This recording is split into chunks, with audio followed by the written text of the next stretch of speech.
श्री कृष्ण। जय सिया राम। जय सिया राम। जय श्रीमन नारायण। जय श्रीमन। जय जगन्नाथ।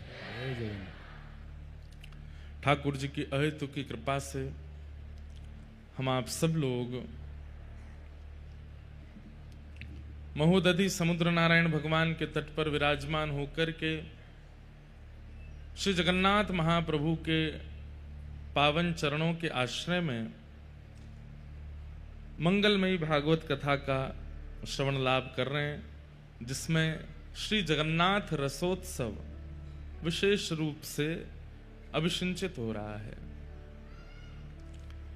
सामने से महोदधि समुद्र नारायण भगवान अनुग्रह कर रहे हैं और इधर से महाप्रभु जगन्नाथ जी अनुग्रह कर रहे हैं। मध्य में हम आप सब लोग आनंद ले रहे हैं।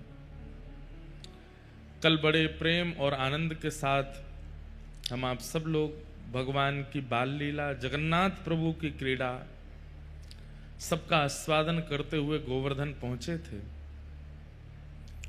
और आज श्री गोवर्धन लीला से कथा का प्रारंभ होगा। आज से नवरात्रि का प्रारंभ हुआ है और हम आप सबका सौभाग्य है, जहां पूरा विश्व नवरात्रियों में किसी भी सिद्धपीठ देवी के स्थान में जाने से डरते हैं।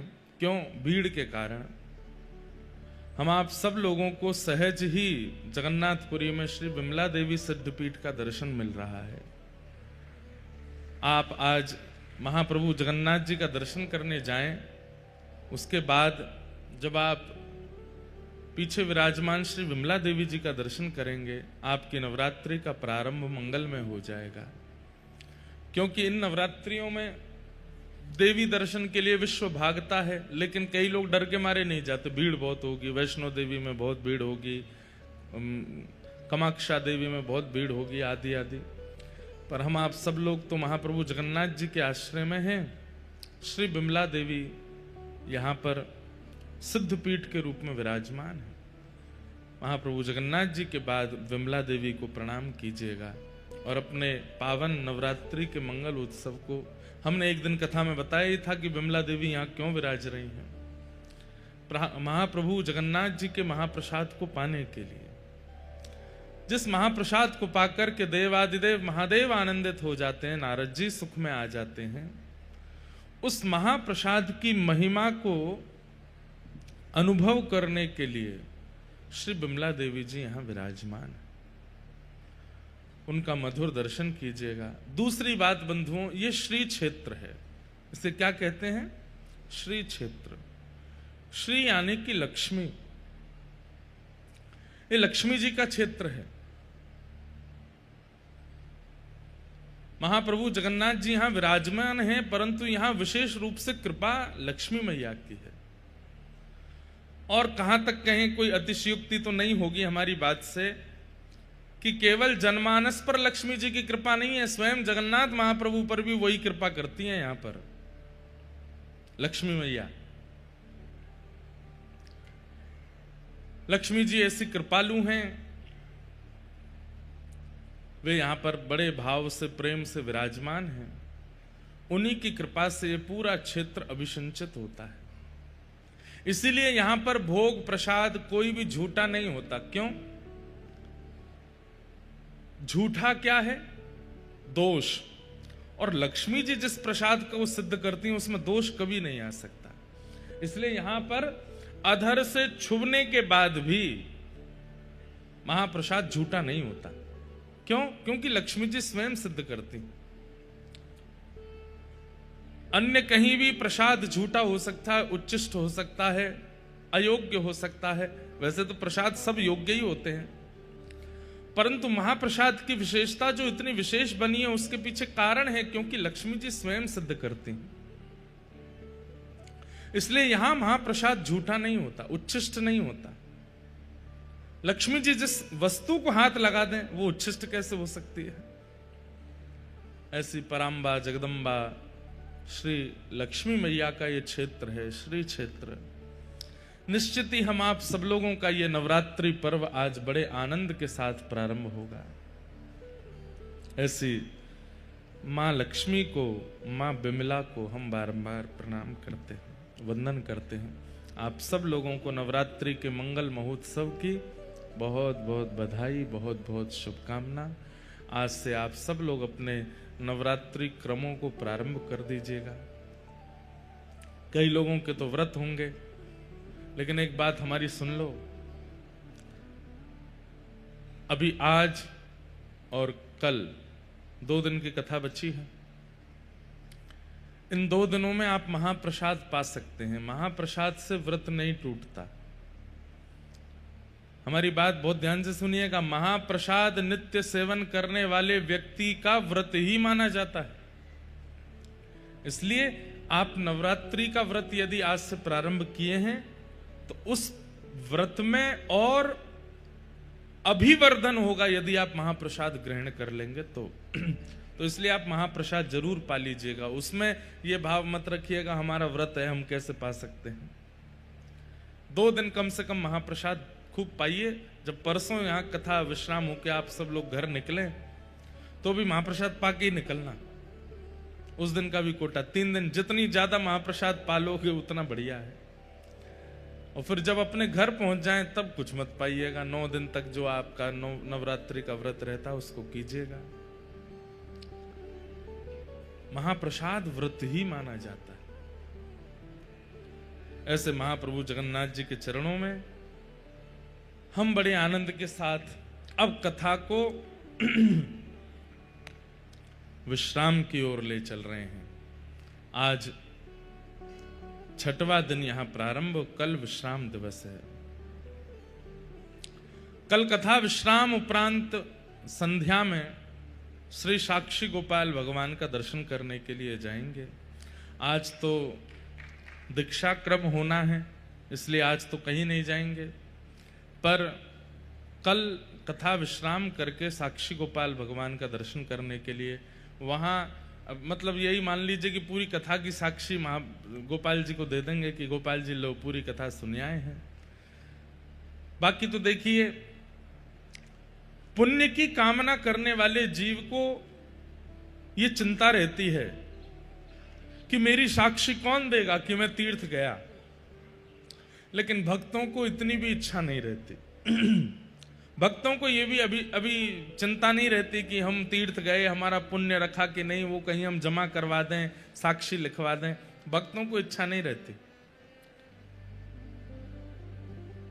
साक्षी गोपाल भगवान को ये बताने मत जाइए कि आप तीर्थ आए थे, बल्कि साक्षी गोपाल भगवान से ये पूछने जाया कीजिए कि आप सबकी साक्षी करते हो, हमें बस इतना बता दीजिए कि हम महाप्रभु जगन्नाथ जी का दर्शन करने आए, उनकी दृष्टि हम पर पड़ी कि नहीं, इसकी साक्षी आप हमें दे दो। ये कृपा करके हमें बता दो कि उन्होंने हमें देखा कि नहीं। हमसे कोई अपराध हो गया हो, हमसे कोई भूल हो गई हो, इन 7 दिनों में हमने धाम में रह करके कोई अपराध कर दिया। वैसे तो देखिए एक बहुत सुंदर बात है, पुण्य क्षेत्रे कृतम पापम अन्य क्षेत्रे कृतम पापम पुण्य क्षेत्रे विनश्यति। बहुत ध्यान से सुनिएगा सब लोग, इधर देखो। अन्य क्षेत्र में किया गया पाप, अन्य क्षेत्र किसको कहेंगे? जो तीर्थ नहीं है उसको अन्य क्षेत्र कहते हैं। जो हमारे शहर हैं जहां हम लोग रहते हैं वो सब अन्य क्षेत्र हैं। वहां किए गए पाप, और अन्य क्षेत्र में कई बार हमारे शहर भी तीर्थ होते हैं। अब जैसे जयपुर है, जयपुर तो तीर्थ ही है, वहां साक्षात गोविंद देव जी, गोपीनाथ जी, मदन मोहन जी, राधा विनोदी लाल जी सब बैठे हैं। जयपुर को आप कैसे एक शहर कह सकते हो? वो तो तीर्थ ही है, गुप्त वृंदावन है। गली गली में, हर दूसरी गली में ठाकुर जी विराजमान है जयपुर में। तो जयपुर को आप तीर्थ कैसे नहीं मानोगे? वो तो तीर्थ ही है। तो अन्य क्षेत्र में क्या लिया जाए? अन्य क्षेत्र माने अपना घर। अपने घर में, अपने व्यापार में हम लोगों से जो भी पाप हो जाता है, अपने व्यवहार में हम लोगों से जो भी पाप हो जाता है, पुण्य क्षेत्र में आकर के वो पाप नष्ट हो जाता है। हम लोग जैसे भुवनेश्वर से पुरी के लिए आते हैं और पुरी में प्रविष्ट होते हैं, जितना समय फिर पुरी में विराजमान रहते हैं, जितना समय जब हम तीर्थ में रहते हैं, समय के अकॉर्डिंग हमारे पूर्व के पाप नष्ट होते जाते हैं। इसलिए ज्यादा से ज्यादा समय रहना चाहिए तीर्थों में। लेकिन तीर्थ क्षेत्रे कृतम पापम वज्रलेपो भविष्यति, अगर किसी व्यक्ति ने तीर्थ क्षेत्र में पाप कर दिया तो कहते हैं उसका पाप पत्थर के समान हो जाए, उसको कोई नहीं मिटा सकता। पर देवताओं ने जाकर के भगवान से प्रार्थना की कि ये कलयुगी जीव है नाथ, ये अन्य क्षेत्र में पाप करेंगे, तीर्थ में नहीं करेंगे, ऐसा बिल्कुल विचार मत कीजिए, ये तीर्थ में भी पाप करेंगे। और तीर्थ में अगर इन लोगों से पाप हो गया तो नाथ ये कहां जाएंगे, इनका उद्धार कैसे होगा? तब फिर शास्त्रों में एक और आज्ञा कर दी। बोले क्या? बोले तीर्थ क्षेत्रे कृतम पापम सिंधु तीरे विनश्यति। समुद्र के तट पर अगर चला जाए व्यक्ति, समुद्र नारायण भगवान का दर्शन कर ले, तो तीर्थ में किए गए पाप भी समुद्र दर्शन से नष्ट हो जाते हैं।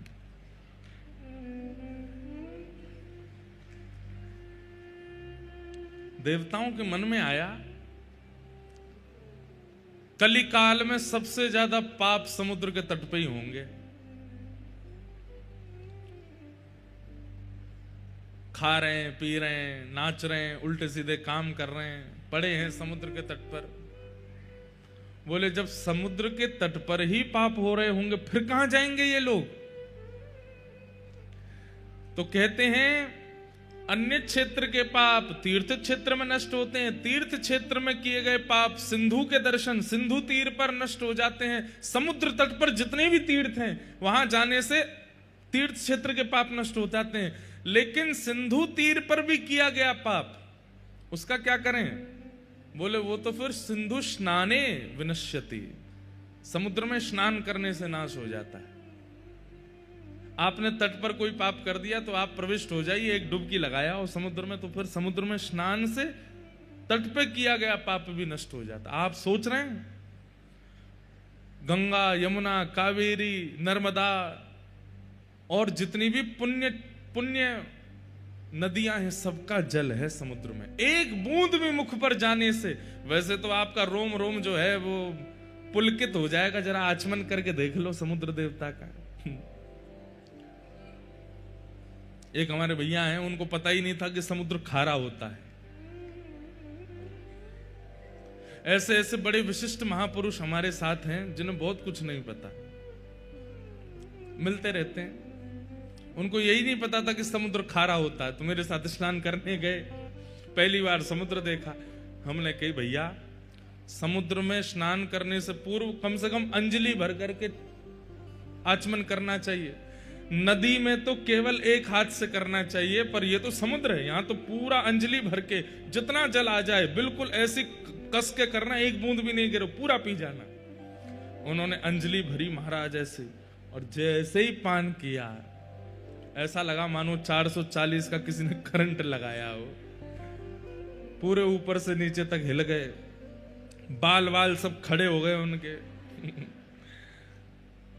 अरे ये तो बड़ा खारा है, राम राम राम। मैंने कि खारा नहीं है, समुद्र का जल खारा उसी को लगता है जिसके भीतर पाप विराजमान होंगे।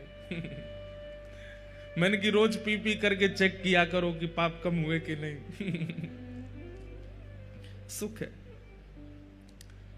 पर यह बात नोट करने की है, अन्य क्षेत्र के पाप पुण्य क्षेत्र में नष्ट होते हैं, पुण्य क्षेत्र के पाप सिंधु तीर पर नष्ट होते हैं, सिंधु तीर में किए गए पाप समुद्र स्नान से नष्ट हो जाते हैं। लेकिन भले चलाए लोग अब समुद्र में भी पाप करते हैं। कई बड़े बड़े शहर और बड़े बड़े उद्यमी लोग दुनिया के वो नाव करके जाते हैं, उस समुद्र के भीतर भी पाप करते हैं जाके। तो उनका क्या होगा? जो समुद्र में स्नान करते करते पाप कर रहे हैं उनका क्या होगा? ठाकुर जी बोले हमने ठेका नहीं ले रखा सारे पापों को नष्ट करने का, फिर तो उसी में डूब के ही मर जाओ, फिर नहीं कोई उपचार है बचने का। समुद्र में नहाते नहाते भी पाप कर रहे हो तो फिर भैया वहीं मर जाओ डूब के। लोग बाग बताइए, इतने पवित्र इतने पावन, हमें पूर्ण रूप से पवित्र करने वाले समुद्र नारायण भगवान के भीतर भी नहीं बचते, उनके अंदर जाकर के भी पाप करते हैं। और कहां तक कहें, परम पावन श्री महोदधि महाराज समुद्र नारायण भगवान के भीतर रहने वाले जीव जंतुओं को पकड़ पकड़ करके मार के खा जाते हैं। एक तो इतना खतरनाक जीव होता है, उसके 2 हाथ इतने नुकीले होते हैं कि वो पकड़ ले तो महाराज छोड़े नहीं, उसको भी खा जाते हैं लोग। मानव कितना भयंकर हो गया है भैया। आपको पता है आजकल भूत प्रेत नहीं है दुनिया में, क्यों? क्योंकि मानव ही भूत बन गए हैं। भूतों को भी हमसे डर लगता, भाग जाते हैं, बोले कि भाई हमसे यार खतरनाक तो ये हैं, हम तो फिर भी इंसानों को परेशान करते हैं, ये तो जानवरों को भी नहीं छोड़ते। और जानवरों में भी ऐसे खोज खोज के जानवर लेके आते हैं, इनको भी खा के देखो, इनको भी पा के देखो कैसे लगेंगे। अब तो नवरात्रि है, बेचारे जानवर साल भर इसी की प्रतीक्षा करते होंगे कब नवरात्रि आए, हमारी जान बचेगी। पर कितने दिन बचेंगे? 9 दिन बाद तो जो आनंद मना रहे हैं, आज से नवरात्रि में उत्सव होता है, कई जानवर नाचते हैं, अब 9 दिन तो नहीं मरेंगे, लेकिन 10वें दिन खोज लिए जाएंगे। पहले तो फिर भी थोड़ा बहुत ही तड़का लगना था, 10वें दिन तो 9 दिन के प्यासे भूखे हैं ना, डबल बटर डालेंगे और ये झोंक के मिर्च डाल के उनको तड़पा करके फिर खाएंगे। कितना खतरनाक है मानव। तो हम तो यहां बताते चले जाएंगे, शास्त्रों में सब बातें हैं कि कहां किस कार्य को करने से पाप नष्ट होता है, पर हम तो उस स्थान को भी नहीं छोड़ते। अब बताइए, जो समुद्र में भीतर जाकर के भी पाप कर रहा है, भगवान स्वयं पूछ रहे हैं, अब बताओ इसका मैं क्या करूं? ये समुद्र के भीतर भी नहीं छोड़ रहे हैं, इनके लिए मैं क्या उपाय बनाऊं? बोले इनको तो एक ही उपाय है, ये जब तक समुद्र में डूब के नहीं मरेंगे तब तक इनका पाप क्षीण नहीं होगा। बहुत बड़ी कृपा है हम लोगों पर, हमें पुण्य क्षेत्र भी मिल गया जगन्नाथपुरी। और पुण्य क्षेत्र भी सतयुग का नहीं है, त्रेता का नहीं है, द्वापर का नहीं है, कलयुग का पुण्य क्षेत्र है। एक बात हम आपसे बहुत स्पष्ट कह दें, इसमें आप अतिशयोक्ति मत समझिएगा। बद्रीनाथ हमें जाना चाहिए, लेकिन अवसर मिले तो जाओ। द्वारिका हमें जाना चाहिए, पर अवसर मिले तो जाओ। रामेश्वरम जाना चाहिए, अवसर मिले तो जाओ, पर जगन्नाथपुरी के लिए अवसर नहीं, यहां तो आना आपका कर्तव्य है, क्योंकि आप कलयुग के हैं और ये कलयुग का तीर्थ है। यहां के लिए आपको अवसर नहीं ढूंढना है, यहां के लिए आपको बहाना मौका नहीं ढूंढना है, यहां तो आपका आना कर्तव्य है, क्योंकि हम कलयुग के जीव हैं। यहां नहीं आएंगे तो निश्चित ही हमारा कर्तव्य नष्ट हो। यहां आना तो हमारा दायित्व है, हमारी जिम्मेवारी है। उपयोगी जैसे कहते हैं, अन्न पाना जल पीना उपयोग है, उपयोगी है, श्वास लेना उपयोगी है, ऐसे यहां आना ये हमारे लिए बहुत आवश्यक है, आना ही पड़ेगा।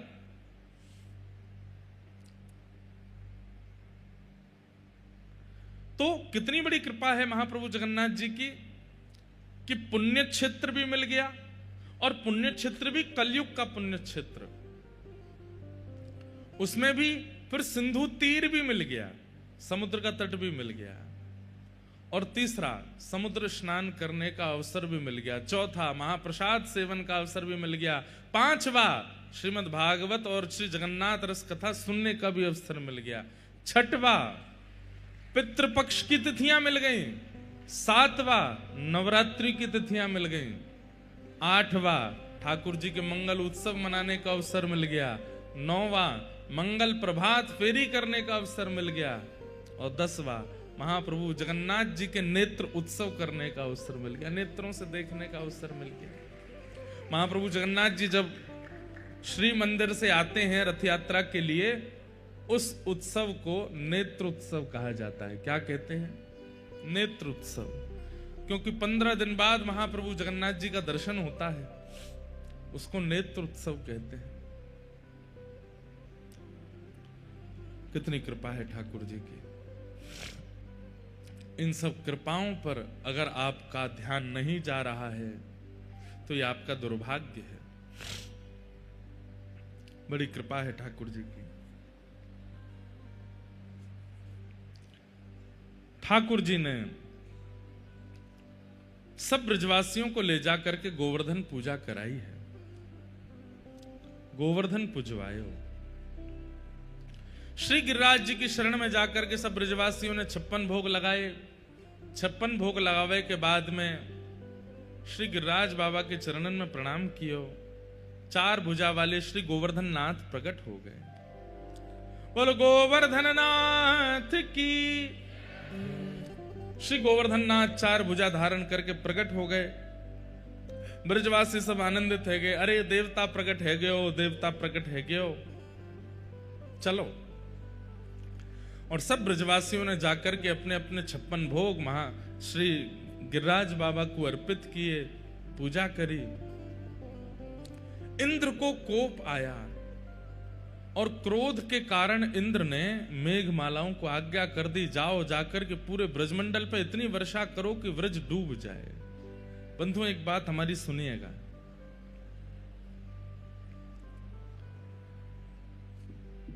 देवों को पूजिए,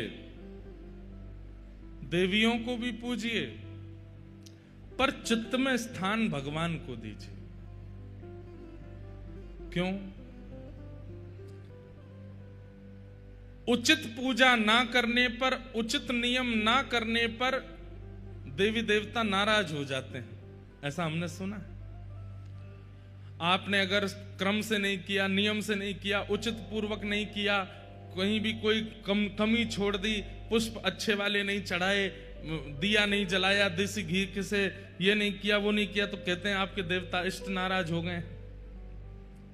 महाप्रभु जगन्नाथ जी नाराज नहीं होते। ठाकुर जी केवल एक ही क्रिया से नाराज होते हैं। क्या? उनके भक्तों का अपमान मत करो, बस।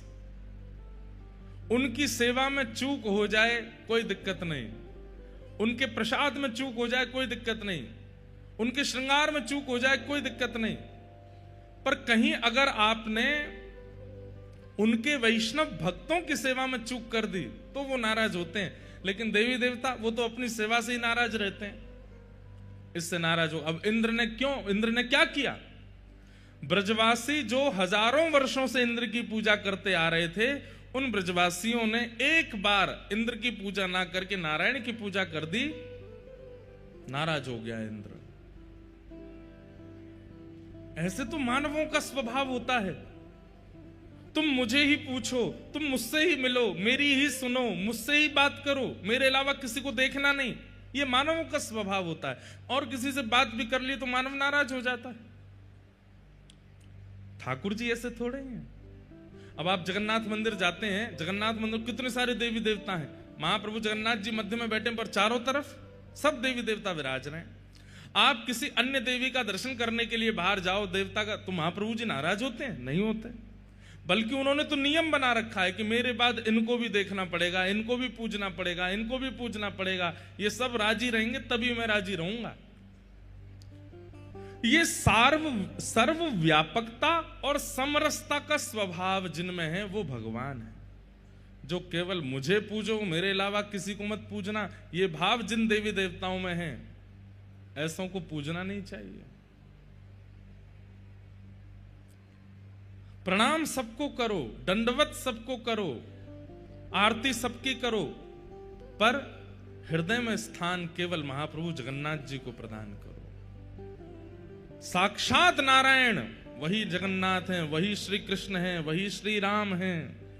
उनके अलावा जो भी हैं उन्हें प्रणाम करो, वंदन करो, पर हृदय में स्थान तो परमात्मा को प्रदान करो।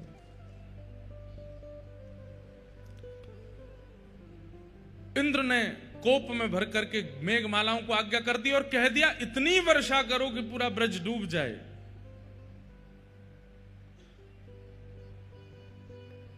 गड़गड़ करके मेघमालाओं ने आकर के आक्रमण कर दिया। ठाकुर जी बोले, अरे इंद्र इतना अभिमानी, तेरी हजारों वर्ष से पूजा चली आ रही और एक बार नहीं हुई तो तू इतना क्रोधित हो गया कि इन ब्रजवासियों को जीवित नहीं छोड़ेगा। तू कर ले अपने मन की, मैं भी दिखाता हूं कि मैं कौन हूं। आप ये विचार करिए कि ठाकुर जी ऐसी मानवीय लीला कर रहे हैं कि देवराज इंद्र भी नहीं पहचान पा रहे हैं कि ये परमात्मा है। ऐसी मानवीय लीला कर रहे हैं। मेघमालाओं ने आकर के जैसे ब्रजमंडल पर आक्रमण किया, ब्रजवासी दौड़ने लगे, त्राहिमाम चिल्लाने लगे, कहने लगे हम तो पहले ही मना कर रहे थे कि इंद्र पूजा बंद मत करो, नाराज हो जाएगो। लेकिन यहां लाला की बात में आकर के हमने इंद्र पूजा बंद कर दी, अब हमारा पूरा ब्रजमंडल डूब जाएगो। ठाकुर जी बोले भैया जिनकी शरण में आए हो उन पे भरोसा रखो, उन पे विश्वास करो, वो रक्षा करेंगे। लेकिन ऐसे में कौन सुने? तब ठाकुर जी ने ही कृपा करके श्री गिरिराज बाबा को प्रणाम कियो और प्रणाम करके जैसे ही एक तरफ से अधर किए श्री गिरिराज जी, 7 कोस लंबे चौड़े गिरिराज पर्वत को 7 बरस के ठाकुर जी ने अपने बाम हस्त की कन्नी उंगली के नख पर धारण कर लियो। बोल गिरवरधारी गोपाल की। 7 कोस लंबे चौड़े 7 बरस के ठाकुर जी 7 दिन 7 रात्रि पर्यंत ठाकुर जी ने धारण करके रखा।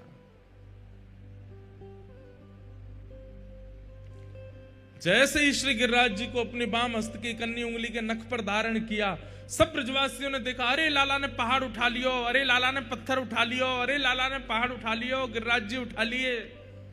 सब ब्रजवासी दौड़े और भीतर जाकर के सब खड़े हो गए। गिरिराज जी कभी इधर जावे कभी उधर जावे, सब ब्रजवासी अपनी अपनी छड़ी लगा करके खड़े हो गए नीचे। नख पे धार लियो गिरिराज नाम गिरधारी पायो है। नख पे धार लियो गिरिराज नाम गिरधारी पायो है। नख पे धार लियो गिरिराज नाम गिरधारी पायो है। नख पे धार लियो गिरिराज नाम गिरधारी पायो है। धारी पायो है, नाम गिरधारी पायो है। गिरधारी पायो है, नाम गिरधारी पायो है। धारी पायो है, नाम गिरधारी पायो है। धारी पायो है, नाम गिरधारी पायो है।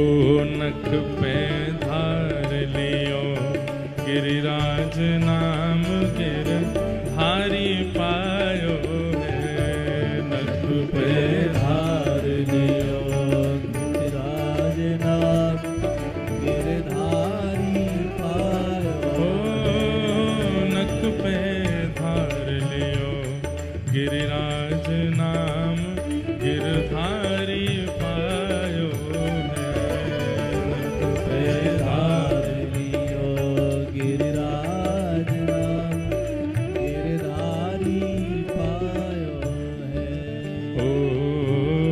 सुरपति पूजा मेट कृष्ण गिरिराज पूजायो है। सुरपति पूजा मेट कृष्ण गिरिराज पूजायो है। सुरपति पूजा मेट कृष्ण गिरिराज पूजायो है। सुरपति पूजा मेट कृष्ण गिरिराज पूजायो है। 1.25 लाख मन सामग्री को भोग लगायो है। हाँ, सवा लाख मन सामग्री को भोग लगायो है। अरे हाँ, सवा लाख मन सामग्री को भोग लगायो है। ओ सवा लाख मन सामग्री को भोग लगायो है। हमारे महाप्रभु जगन्नाथ जी ही गिरिराज जी हैं एक प्रकार से। इतनो भोग 6-7 हजार किलो चावल का तो रोज भोग लगता है, महाप्रसाद पाते हैं। कितना? अच्छा, एक ने मुझसे पूछा, बोले महाप्रभु जी ठाकुर महाराज जी एक बात बताओ। बोले क्या? ठाकुर जी इतना भोग क्यों लगाते हैं, क्या आवश्यकता है उनको? अरे भैया, पूरा ब्रह्मांड ठाकुर जी के उदर में है। समुद्र की मछली से लेकर के आकाश के पक्षी तक, हम मानव तो बीच के हैं, सब ठाकुर जी के उदर में है। जब ठाकुर जी भोग लगाते हैं तो सब तृप्त हो जाते हैं, सबको प्रसाद मिलता है, सबके जीवन में अन्न आता है।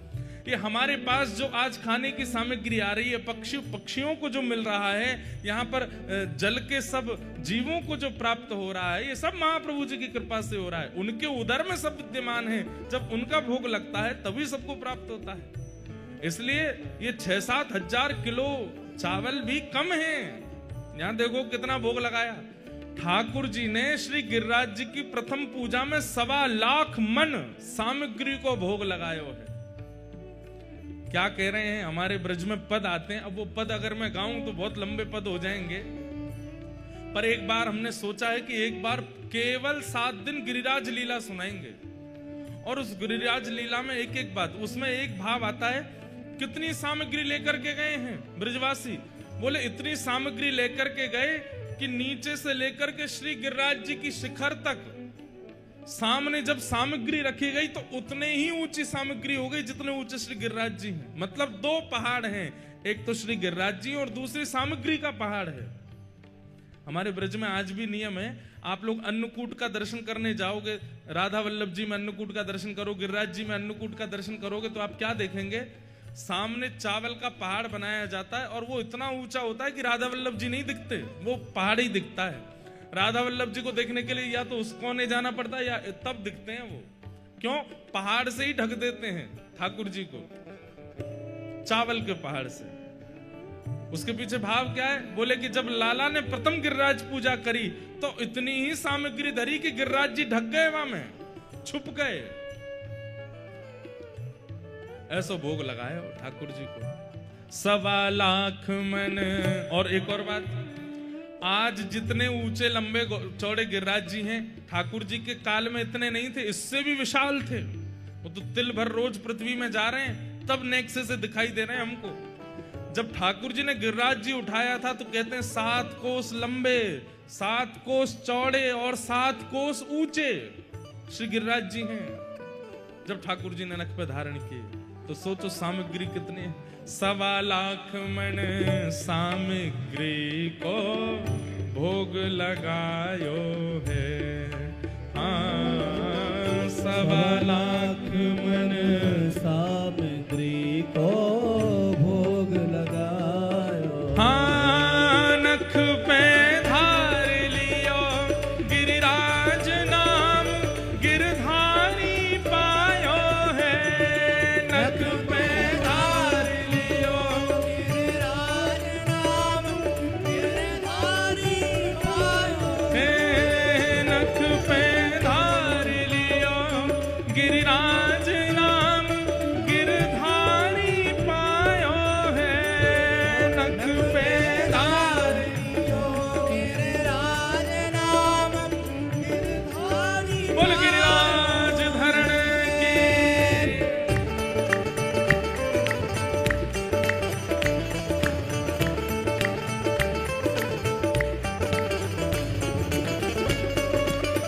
श्री गोवर्धन नाथ की।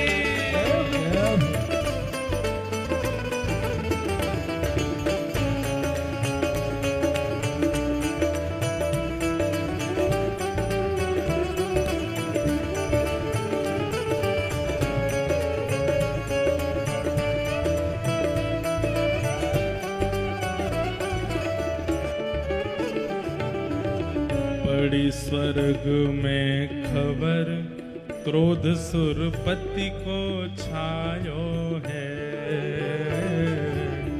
पड़ी स्वर्ग में खबर क्रोध सुरपति को छायो। पड़ी स्वर्ग में खबर क्रोध सुरपति को जायो है। बड़ी स्वर्ग में खबर क्रोध सुरपति को छायो है। ओ मूसलधार अपार बहुत पानी बरसायो है। मूसलधार अपार बहुत पानी बरसायो है। अरे हाँ मूसलधार अपार बहुत पानी बरसायो है। मूसलधार अपार बहुत पानी बरसायो है। नख पे धार लियो गिरिराज गिरधारी पायो है। नख पे धार लियो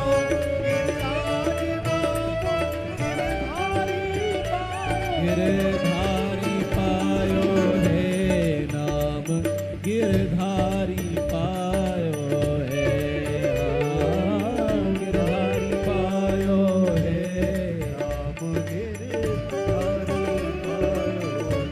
ओ नख पे धार लियो गिरराज नाम गिरधारी पायो है।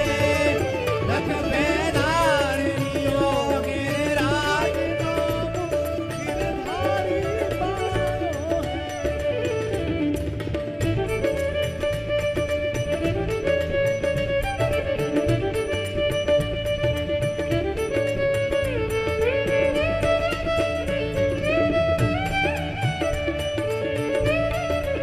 श्री गिरिराज धरणे की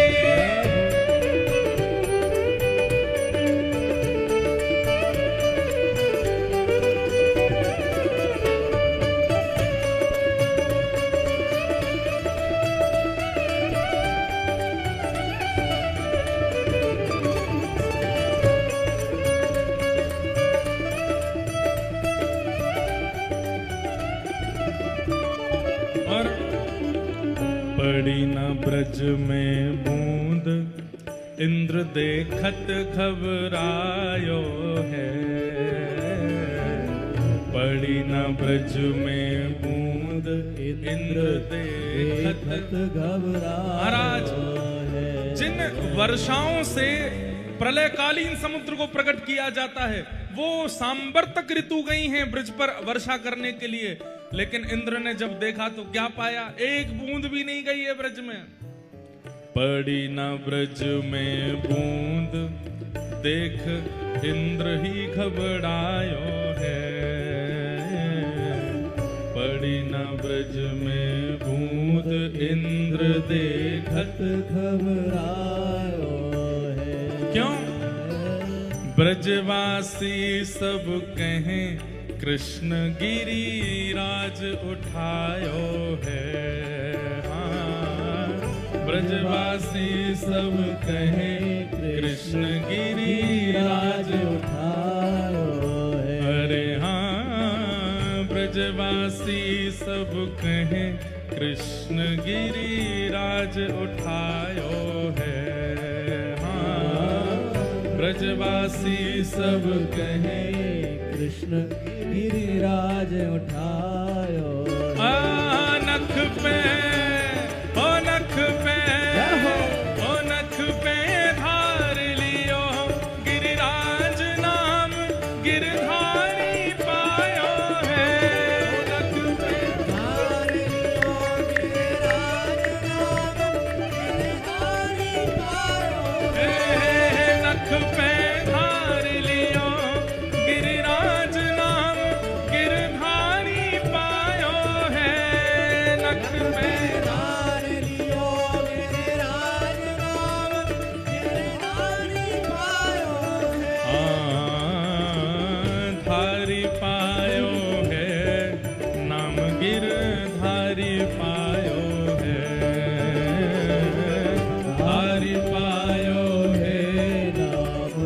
गिरधारी पायो गिरधारी पायो है नाम गिरधारी पायो है नाम गिरधारी पायो है नाम गिरधारी पायो है नाम गिरधारी पायो है गिरधारी पायो है नाम गिरधारी पायो है गिरधारी पायो है नाम गिरधारी पायो है गिरधारी पायो है नाम गिरधारी पायो है गिरधारी श्री गिरिराज धरण की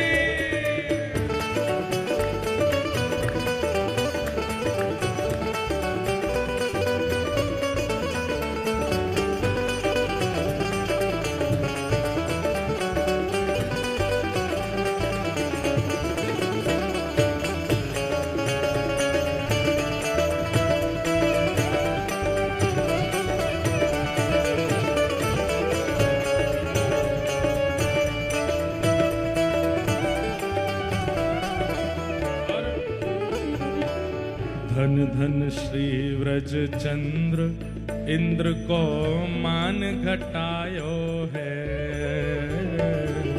धन धन श्री व्रज चंद्र इंद्र को मान घटायो। ओ भैया सब हमारी एक बात सुनो, लोग बाग यूं कह मैं कई बार महाराज जी आपका नाम इंद्रेश है इसीलिए इतनी वर्षा होती है। इंद्रेश को मतलब इंद्र देवता ना होवे तो इंद्र के जो ईश हैं उनको इंद्रेश कहते हैं, मतलब जो नख पे गिरिराज जी धारण करके इंद्र को मान घटा में उनको नाम इंद्रेश है। हमको इंद्र देवता थोड़ा ही है, हम तो जो हमारे सेवा के ठाकुर जी हैं वो तो नहीं है पर उनकी कृपा है। यही मारे हमारी सेवा में श्री गिरिराज जी हैं, श्री गिरधर लाल जी हैं, क्योंकि जन्मते नाम ही धर दियो इंद्रेश, मतलब श्री गोवर्धन नाथ ही इंद्रेश हैं। धन धन श्री व्रज चंद्र इंद्र को मान घटायो है धन धन श्री व्रज चंद्र इंद्र को हाँ घासी राम गोवर्धन वारो हरि यश गायो है घासी राम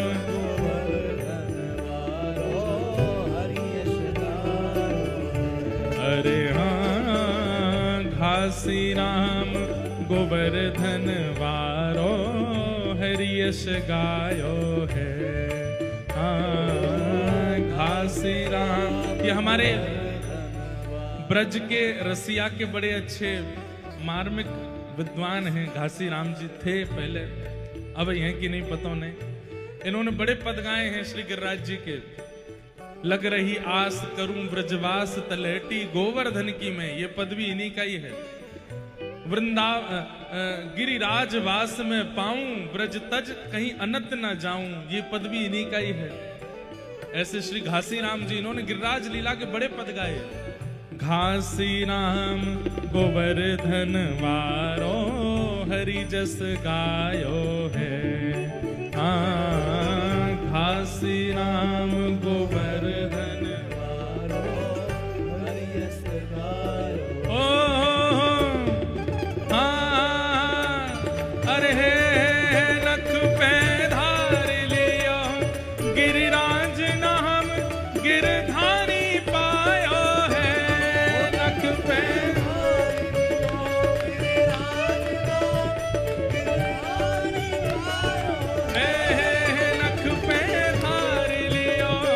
गिरिराज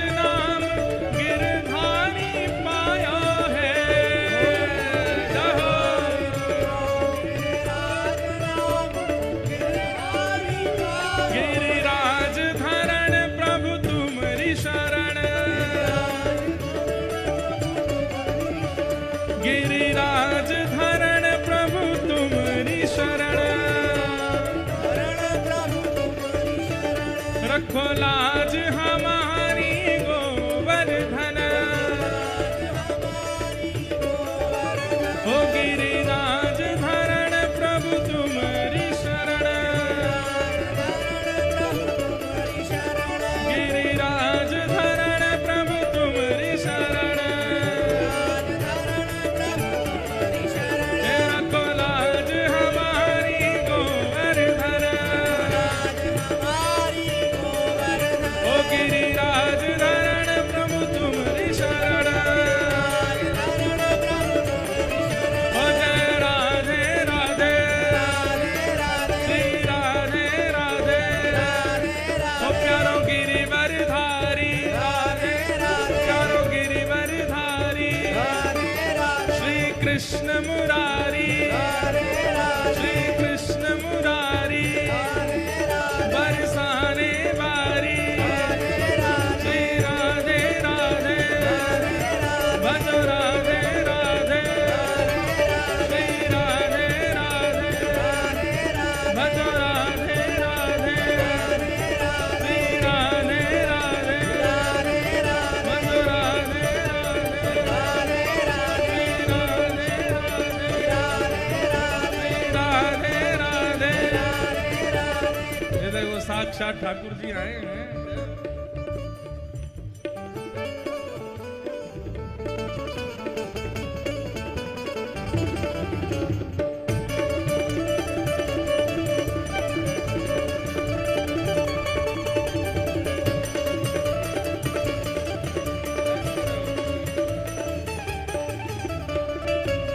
ओ गिरिराज धरण प्रभु तुम्हारी शरण, गिरिराज धरण प्रभु तुम्हारी शरण,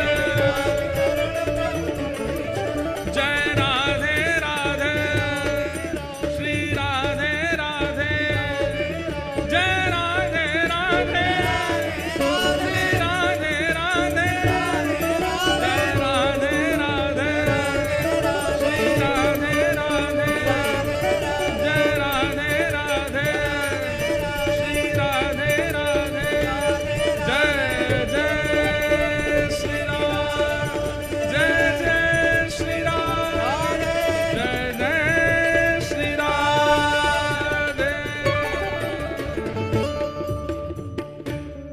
बोल गिरिराज धरण की, श्री जगन्नाथ महाप्रभु की।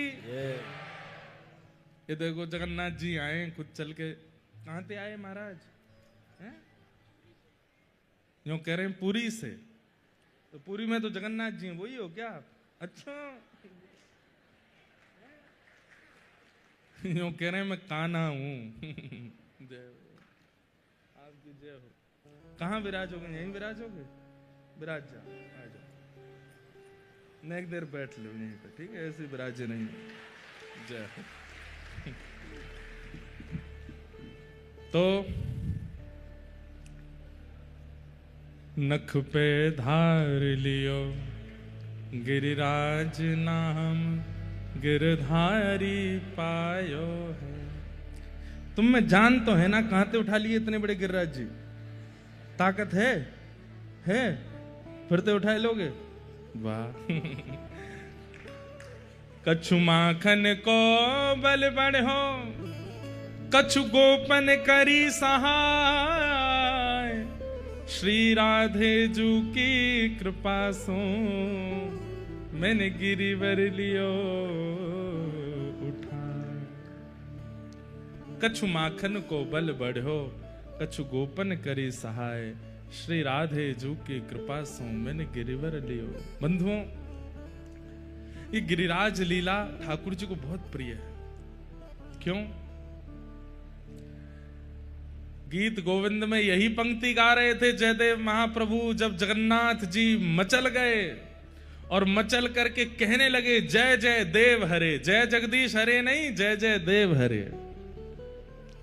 पहले इस अष्टपदी में जय जगदीश हरे गाने वाले थे। चित कमला कुछ मंडल धृत कुंडल ए, कलित ललित वनमाल जय जगदीश हरे। जयदेव महाप्रभु तो ऐसा गाना चाहते हैं, लेकिन ये जय जगदीश हरे जयदेव महाप्रभु को गाने नहीं दिया। जैसे ही ये पंक्ति गाई जयदेव महाप्रभु ने, कौन सी पंक्ति? अभिनव जलधार सुंदर धृतमंदर धृतमंदर श्रीमुख चंद्र चकोर जय जय देव। जयदेव महाप्रभु अभी तक गीत गोविंद की इस अष्टपदी को गा रहे थे, लेकिन जैसे ही ये वाली पंक्ति आई, अभिनव जलधर सुंदर धृत मंदर श्रीमुख चंद्र चकोर, इतने में जगन्नाथ महाप्रभु बोले रुको रुको रुको रुको रुको, ये मेरी अंतरंग लीला है, ये मेरी गुप्त लीला है, तुमको कैसे पता? जयदेव महाप्रभु कह रहे हैं, बोले नाथ, इतने बड़े ब्रह्मांड में शंकराचार्य आपको पहचान जाते हैं, बड़े बड़े रामानंदाचार्य, रामानुजाचार्य, माधवाचार्य, श्री चैतन्य महाप्रभु, गौड़िया वैष्णवाचार्य, ये सब आपको पहचान जाते हैं, और देवताओं का राजा इंद्र नहीं पहचान पाया आपको। ये हो नहीं सकता, इंद्र आपको नहीं पहचान पाया, ये बात हो ही नहीं सकती। अरे इंद्र की पदवी कोई सामान्य थोड़ी है। जयदेव महाप्रभु कहते हैं, ऊपर पाम कर लो, लटक का रहे हो, न्यो कर लो, वाह बहुत बढ़िया, अच्छा घुंघरू उंगरू पहन के आए, आला फाला सब लगाए के आए हैं महाराज, जगन्नाथ जी ही आए हैं, और कोई रूप में देखियो मत इनको। ये जैसे गिरिराज लीला सुनकर के साक्षात जयदेव महाप्रभु के सामने बोल पड़े, ऐसी गिरिराज लीला सुन के चले आए हैं। गिरिराज लीला बहुत प्रिय है ठाकुर जी को। तो जयदेव महाप्रभु से ठाकुर जी, जयदेव महाप्रभु बोले आपको शंकराचार्य पहचान जाते हैं, आपको जयदेव जैसा सामान्य भक्त पहचान जाता है, आपको इंद्रद्युम्न राजा पहचान जाता है, आपको सब देवी देवता पहचान जाते हैं, लेकिन देवी देवताओं का राजा, स्वर्ग का राजा, एक विशेष लोक का राजा इंद्र नहीं पहचान पाया आपको। मुझे ये बात हजम नहीं होती। ठाकुर जी बोले हम इतने ज्यादा करेक्टर में चले गए थे कि इंद्र पहचान ही नहीं पाया, हम ऐसी मानव लीला कर रहे थे कि इंद्र को पता ही नहीं चला। जयदेव महाप्रभु बोले ये बातें कहीं और बनाइएगा, आपको सब पहचानते हैं। गोपियां गोपी गीत में क्या कहती हैं? वे गोपियां जो व्रज की गोबर थापने वाली गोपियां, जो केवल चौका बर्तन करती हैं, ना कहीं पढ़ने लिखने जाती, केवल जमुना जल भर के लाती हैं, रोटी आदि बनाए करके प्रेम से, सामान्य सी वो सीधी साधी गोपियां, वो गोपी गीत में क्या कहती हैं?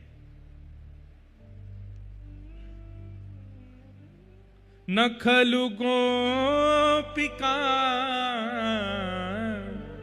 नंदनो भवान अखिल देना अंतरात्म दृष्टि विखन सार्थितो विश्वगुप्त सखउदेवान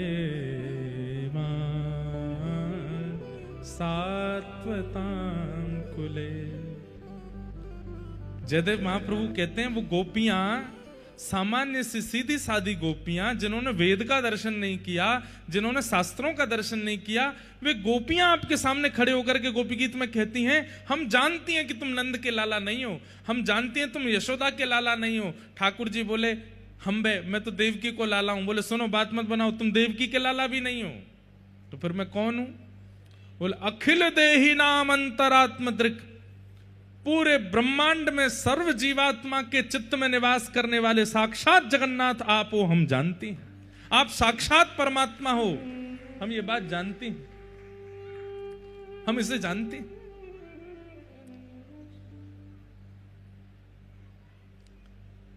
गोपियां कह रही हैं कि वे जानती हैं कि आप परमात्मा हो, और इंद्र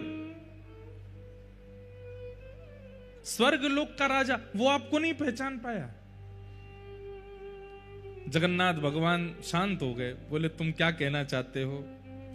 बोले ये सब लीला, इंद्र का मान बढ़ना, वर्षा करना, गिरिराज जी उठाना, ब्रजवासियों की रक्षा करना और सब ब्रजवासियों को गिरिराज जी पुजवाना, ये सब तो सबको बताने वाली बात है। अंदर की बात तो मुझे पता है ना, ये लीला क्यों हुई है। जगन्नाथ जी बोले अगर तुमने बता दिया तो मैं मान जाऊंगा जयदेव, क्या बात है। तब जयदेव महाप्रभु कहते हैं अभिनव जलधर सुंदर द्रुत मंदर श्रीमुख चंद्र चकोर। बोले आपने गिरिराज धारण किया, क्यों? क्योंकि बहुत दिन हो गए थे, आप कभी सरोवर पर लीला करने जाते हैं, कभी वंशीनाद करते हैं, कभी रास विहार करते हैं, पर किसी भी लीला में ऐसा नहीं हुआ कि आपको एक टक किशोरी जी देखने को मिली हों। अभी तक व्रजलीला इतने वर्ष हो चुके थे, कभी किशोरी जी कहीं चली जाती हैं, कभी कहीं चली जाती हैं, और कभी सामने आती भी हैं तो साथ में इतने सखा होते हैं कि आप उनको देख ही नहीं पाते हो। अभी तक ऐसा कोई अवसर नहीं मिला था जिसमें आप एक टक किशोरी जी को देख सको। तब आपने योजना बनाई, बोले ऐसी क्या योजना बनाऊं कोई रुकावट ना आवे, कोई बाधा ना आवे, कोई पर्दा ना आवे, कोई सामने ना आवे, और एक टक मेरे नेत्र श्री किशोरी जी के रूप सुधा का पान करते रहें। तब आपने गिरिराज धरण लीला की संरचना की। ब्रजवासियों की इंद्र पूजा मिटा करके उनको गिरिराज जी लेके गए और वहां जाकर के गिरिराज पूजन करवा के इंद्र के मान को बढ़ाया, और मान होते ही इंद्र ने वर्षा की, वर्षा करते ही आपने गिरिराज जी अपने नख पर धारण कर लिए। सब ब्रजवासी जब आपके आसपास आकर के घेर करके खड़े हो गए, उन्हीं सब ब्रजवासियों के बीच में श्री किशोरी जी आपके बिल्कुल सामने आकर के खड़ी हो गई। और जैसे सामने आकर के किशोरी जी खड़ी हुई, आपने मन में विचार किया ये बढ़िया समय, जब तक वर्षा होती रहेगी ये ब्रजवासी कहीं जाएंगे ना, किशोरी जी मेरे सामने ही रहेंगे और मैं इनको देखता रहूंगा। वास्तव में तो किशोरी जी की रूप सुधा का पान करने के लिए आपने गिरिराज लीला की है। ठाकुर जी के, जगन्नाथ जी के नेत्र सजल तो हो गए, पर फिर भी बोले अच्छा तो एक बात बताओ, मेरो मन 7 दिना में ही भर गो। किशोरी जी के रूप सुधा को पान करते करते 7 दिन में ही मन भर गया क्या? हे जयदेव ये लीला 7 ही दिन की क्यों हुई? तब जयदेव महाप्रभु बोले क्योंकि इंद्र के पास जलाशय खत्म हो गया था, अब बादल बचे नहीं थे, पानी बचा नहीं था, इसीलिए 7 ही दिन। बोले 7 दिन में इंद्र ने खूब वर्षा की, और 7 दिन बाद इंद्र ने ही आपको इंटरनल मैसेज किया, गुप्त रूप से बताया, बोले जय जय पानी खत्म है गयो है, अब क्या करूं। तब अंत में हार करके इंद्र को वर्षा बंद करनी पड़ी, नहीं तो आपकी इच्छा अगर चलती तो 7 युगों तक वर्षा चलती रहती और आप किशोरी जी की रूप सुधा का पान करते रहते। महाप्रभु जगन्नाथ जी बोले सुनो, इस पूरी अष्टपदी में से जय जगदीश हरे हटाओ। बोले तो क्या होगा? बोले जय जय देव हरे। हे जयदेव, मेरी इस अंतरंग लीला का रहस्य जानने वाले तुम हो, इसलिए मैं इस पूरी अष्टपदी में जय जय देव हरे।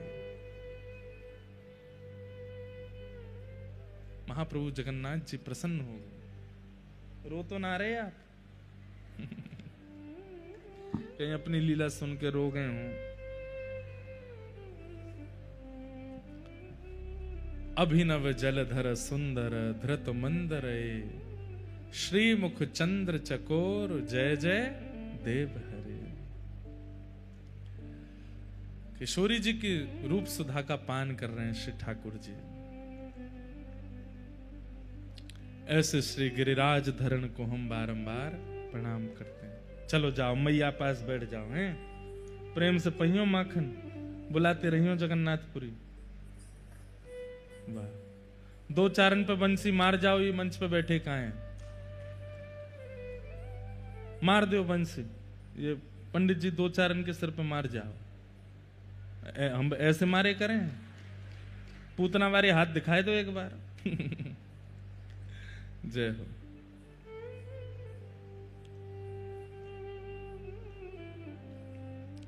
आपको पता है महाप्रभु जगन्नाथ जी की भुजा ऐसी क्यों है? वाह, बहुत बढ़िया। नहीं नहीं ठीक है, अब आप प्रस्थान कर जाओ। जय। अब तुम लोग मत पड़वाने लगी हो अपने सिर पे कि हम मार जाओ, उन्हें जान दो प्रेम से। जय। श्री जगन्नाथ महाप्रभु की जय।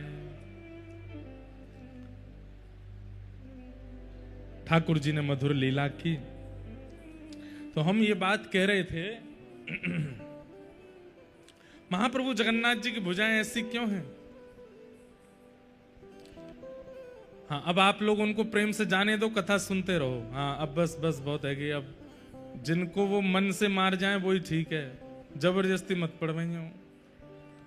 ये माता जी नहीं मानेंगी, दे जाओ इनमें एक। जय हो। इसीलिए ठाकुर जी प्रकट नहीं होते। ठाकुर जी कहें अगर कलिकाल में प्रकट हो गया तो सबसे ज्यादा समय तो मेरा सेल्फियों में व्यस्त हो जाएगा। बोले प्रणाम बाद में करेंगे। ठाकुर जी 1 सेल्फी प्लीज, एक बार स्माइल कर दो। इसलिए महाप्रभु जगन्नाथ जी ने प्रकट ही नहीं हो रहे हैं, मंदिर में ही बैठे। बोले मोह डर लगा भैया, ये कलयुग के जीव बड़े खतरनाक, और एक पे कृपा कर दे तो सबन की लाइन लग जाएगी, हम पे करो। आचरण सुधारेंगे नहीं, व्यवहार सुधारेंगे नहीं, खान पान शुद्ध करेंगे नहीं, लाइन में लग के दर्शन करके कृपा जरूर चाहिए हमको। ऐसे हम जीवात्मा, हम हमसे डर गए ठाकुर जी, इसलिए प्रकट नहीं हो रहे हैं। मंदिर में ही बैठे, बोले यहीं आ जाओ भैया। उसमें भी फिर गर्भगृह भी बंद कर दिया, बोले सबका प्रवेश वर्जित है, दूर से ही देख जाओ, ज्यादा मेरे पास मत आओ, मुझे बहुत डर लगता है आप लोगों से। कभी कभी हमें लगता है इतने खतरनाक हम होते जा रहे हैं, दिन ब दिन आधुनिकता बढ़ती जा रही है, साइंटिफिक चीजें बढ़ती जा रही हैं और टेक्नोलॉजी में इतने हाई होते जा रहे हैं। कुछ दिन पहले पता चला एक वो चश्मा आता है, उसमें कैमरा होता है, आदमी वो कैमरा चला करके मंदिरों में चला गया, सब खींच लाया फोटो भीतर से। वो तो फिर उसको बाद में पकड़ लिया। इतने खतरनाक हैं हम लोग, इसीलिए डर के मारे ठाकुर जी नहीं आ रहे हैं। कहीं मैं सुन रहा था, जन कौन मुझे बता रहे थे, भगवान ने सृष्टि बनाई और सृष्टि बनाने के बाद ठाकुर जी स्वयं डर गए हम लोगों से। ठाकुर जी बोले मैं इनसे अब कैसे बचूं, ये तो मुझे छोड़ेंगे नहीं। तो ठाकुर जी ने पहाड़ बना दिए, बोले मैं पहाड़ में जाके छिप जाऊंगा। तो फिर किसी ने कहा बोले यहां भी ढूंढ लेंगे आपको। तो ठाकुर जी ने समुद्र बना दी, बोले इसके भीतर डूब जाऊंगा, बोले ये भी खोज लेंगे यहाँ पे। तब ठाकुर जी सब जगह छुपते छुपते कहाँ गए, बोले इंसान के हृदय में ही जाके छुप गए। बोले ये सब जगह ढूंढेगा, यहाँ नहीं ढूंढेगा, सब जगह ढूंढ लेगा, भीतर नहीं ढूंढेगा अपने। तो ठाकुर जी हमारे भीतर ही छुप के बैठ गए। लेकिन हम गुरुजन, हम कथावाचक जन कथा सुना के यही बता देंगे कि ठाकुर जी भीतर ही बैठे हैं, फिर भी नहीं ढूंढेगा भीतर। हमारे पूज्य गुरुदेव भगवान पूज्य पिताजी महाराज एक बहुत सुंदर पंक्ति गाते हैं, उन्होंने खुद ने लिखी है।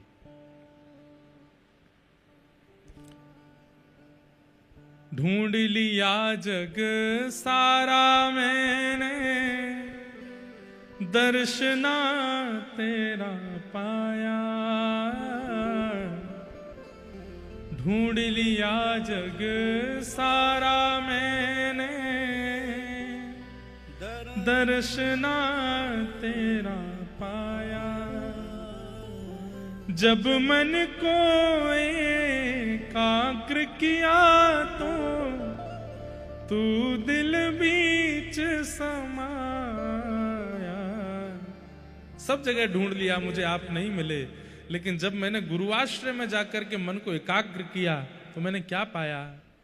जब मन को एकाग्र किया तो तू दिल बीच समाया। सर्वत्र रहने वाले श्री राधा रमण हमारे,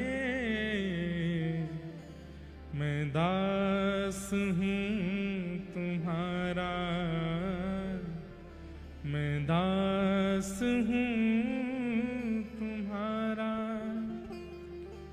मुरली बजाने गिरवै उठाने वाले, मैं दास हूँ तुम्हारा, मैं दास हूँ तुम्हारा, मैं दास हूँ तुम्हारा। हमारे भीतर ही बैठे हैं ठाकुर जी। तो ऐसे क्यों हैं ठाकुर जी? मैंने एक दिन और कथा में कहा था, यहां ठाकुर जी उद्धार करने के लिए नहीं, यहां ठाकुर जी संहार करने के लिए नहीं, उद्धार करने के लिए ठाकुर जी द्वारिका में बैठे हैं, संहार करने के लिए सुदर्शन चक्र धारण करके ठाकुर जी दक्षिण में बैठे हैं, लेकिन स्वीकार करने के लिए ठाकुर जी भुजा पसार के जगन्नाथ बन के बैठे हैं कि हृदय से लग जाओ। स्वीकार की मुद्रा में बैठे हैं ठाकुर जी। ये स्वीकार की मुद्रा है। आप किसी को देख करके हाथ जोड़ते हैं, किसी को देख करके हाथ मिलाते हैं, लेकिन अपने को देख करके भुजा पसारते हैं, आ जाओ मेरे हृदय से लग जाओ। स्वीकार करने के लिए महाप्रभु जगन्नाथ जी बैठे। यहां के एक राजा हुए, ऐसी मैंने कथा सुनी है। मंदिर में आज भी गैर हिंदुओं को प्रवेश नहीं है, लेकिन आप इस पर प्रश्न नहीं उठा सकते कि महाप्रभु जगन्नाथ जी ने ऐसा क्यों किया। ताकि धरोहर बची रहे, क्योंकि आप नहीं जानते हैं। आप लोगों को आजकल बहुत मित्रता और भाईचारा लगता है, पर किसी समय में ऐसा समय भी हमारे भारत में रहा है कि हमारे देवस्थानों को बचाना मुश्किल पड़ गया था। उस समय पर नियम बनाए गए थे और स्वयं ठाकुर जी की आज्ञा से नियम बनाया गया कि कोई भी गैर हिंदू मंदिर में नहीं आएगा। तब यहां के राजा थे, उन राजा से मुगलों ने कहा या तो हमें मंदिर में जाने दो, या तो तुम इस्लाम स्वीकार करो, या फिर हमारी बेटी से ब्याह करो। ये दो ही तुम्हारे पास में उपाय हैं। तब उन्होंने सोचा कि मंदिर बचेंगे इन्हीं दो कारणों से। मतलब मुगलों ने ऐसा कहा, या तो तुम हमारे धर्म को स्वीकार करो या हमारी बेटी से शादी करो, नहीं तो हमें मंदिर तोड़ने दो। तो उन्होंने कहा कि देखिए, मैं आपका धर्म तो स्वीकार कर नहीं सकता, मंदिर भी मैं तोड़ने नहीं दूंगा, प्राण चले जाए पहले मेले, लेकिन आपकी पुत्री से मैं ब्याह कर लूंगा। ब्याह किया। तो ब्याह के बाद में फिर उनका प्रवेश भी वर्जित हो गया मंदिर में। तब वे बड़े व्याकुल रहने लगे कि हे नाथ, मुझ पर कृपा करो। मैंने कोई अपनी इच्छा के लिए तो ब्याह किया नहीं, केवल आपके धाम की रक्षा के लिए यह ब्याह किया। ठाकुर जी बड़े दयालु, महाप्रभु जगन्नाथ जी बड़े दयालु, बोले क्या करें। तभी आपने क्या लीला करनी प्रारंभ कर दी कि मंदिर में बड़ श्रृंगार रात्रि में श्री महाप्रभु जगन्नाथ जी का होता, लेकिन जैसे ही मंगला में पुजारी जी दर्शन के लिए जब मंदिर में प्रवेश करते तो सिंह द्वार के बाहर ही चौखट पर सारी मालाएं पड़ी हुई मिलती। पुजारी लोग बोले ये मालाएं भीतर गर्भगृह से बाहर कैसे आ जाती हैं? मालाओं का ढेर पड़ा है। जैसे ही मालाओं को हटा करके देखा, तभी क्या देखते हैं कि सिंह द्वार पे वहीं दीवार में से स्वयं महाप्रभु जगन्नाथ जी पतित पावन बनकर के प्रकट हो गए। इसलिए आज भी सिंह द्वार पे पतित पावन भगवान का दर्शन होता है। वो किसके लिए है? बोले जिनको भीतर प्रवेश नहीं मिलेगा उनके लिए मैं बाहर आ जाता हूं, यहीं से मेरा दर्शन कर लो। पतित पावन भगवान और महाप्रभु जगन्नाथ जी के दर्शन में भेद नहीं, बल्कि हम लोग कभी पश्चिम द्वार से प्रवेश कर जाते हैं, कभी दक्षिण द्वार से प्रवेश कर जाते हैं, मंदिर में प्रवेश करने की प्रयास करते हैं, परंतु वह दर्शन पूर्ण नहीं माना जाता। सबसे पहले पतित पावन भगवान का दर्शन करो। उनका नाम क्या है? पतित पावन। क्या नाम है? पतित पावन का मतलब क्या होता है? पतित मतलब पाप, और पापों को जो दूर करें वो कौन है? पतित पावन। इसका मतलब क्या है? आप जब तक पतित पावन भगवान को नहीं देखोगे, आप पवित्र नहीं होगे, महाप्रभु जी के दर्शन के योग्य नहीं बनोगे।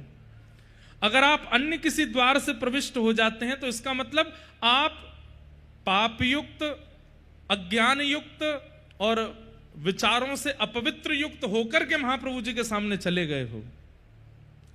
लेकिन पतित पावन भगवान को दर्शन करके जब आप भीतर जाते हैं तो एक प्रकार से पतित पावन भगवान आपको पवित्र कर देते हैं, स्वच्छ कर देते हैं, निर्मल कर देते हैं, उसके बाद आप दर्शन के लिए जाते हो।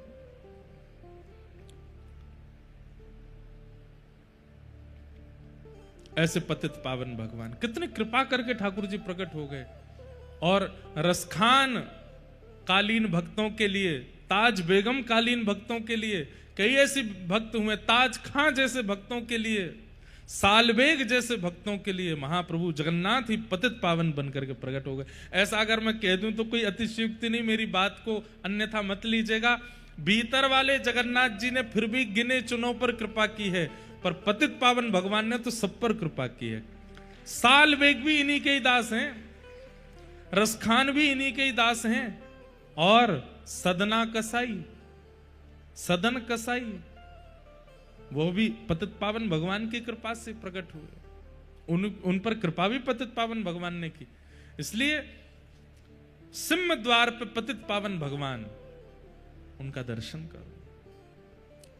वो हम जीवों पर उद्धार करने के लिए, और जो वैदिक हिंदू परंपरा में नहीं है उन पर अनुग्रह करने के लिए पतित पावन बनकर के प्रकट हुए हैं।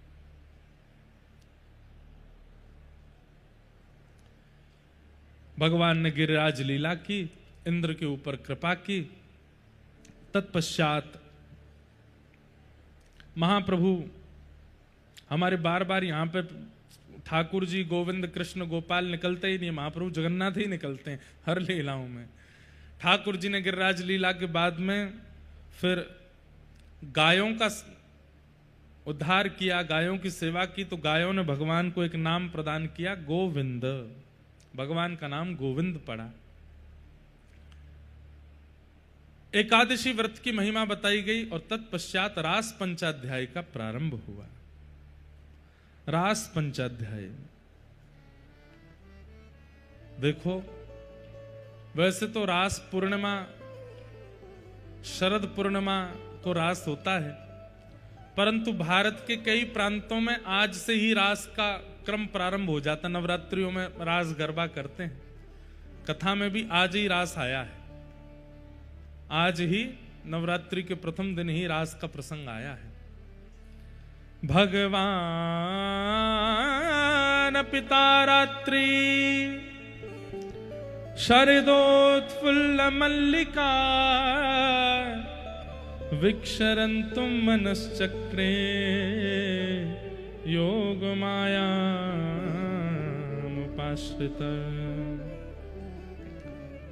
बोलो रास रासेश्वर भगवान की जय। एक बहुत सुंदर चरित्र हमको याद आ गया, अभी अभी सुना देते हैं। बहुत ध्यान से सुनिएगा सब लोग, बिल्कुल एकाग्रचित्त होकर के सुनिएगा।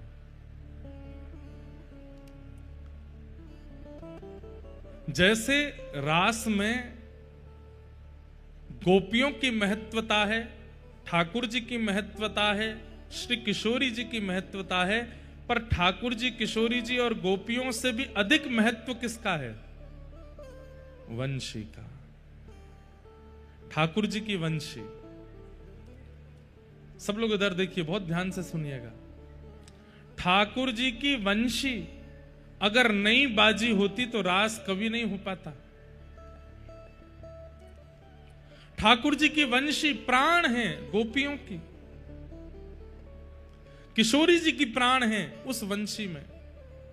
ठाकुर जी जब वेणुनाद करते हैं तब गोपियां और श्री किशोरी जी आदि सब व्याकुल हो जाती हैं, भावुक हो जाती हैं, दौड़ पड़ती हैं ठाकुर जी के पास। भगवान की वही वंशी श्री हितरवंश महाप्रभु के रूप में प्रकट हुई, जिन्होंने श्री राधा वल्लभ लाल जी को विराजमान किया। आतुर हित हरिवंश पुकारो, श्री राधा राधा नाम सघन कुंज यमुना तट आयो, राधा वल्लभ लाल। श्री वृंदावन प्यारो वृंदावन। हितरवंश महाप्रभु ठाकुर जी की वंशी हैं।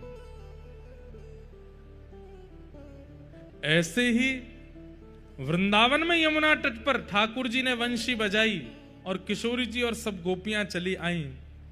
ऐसे एक बार श्री गोवर्धन में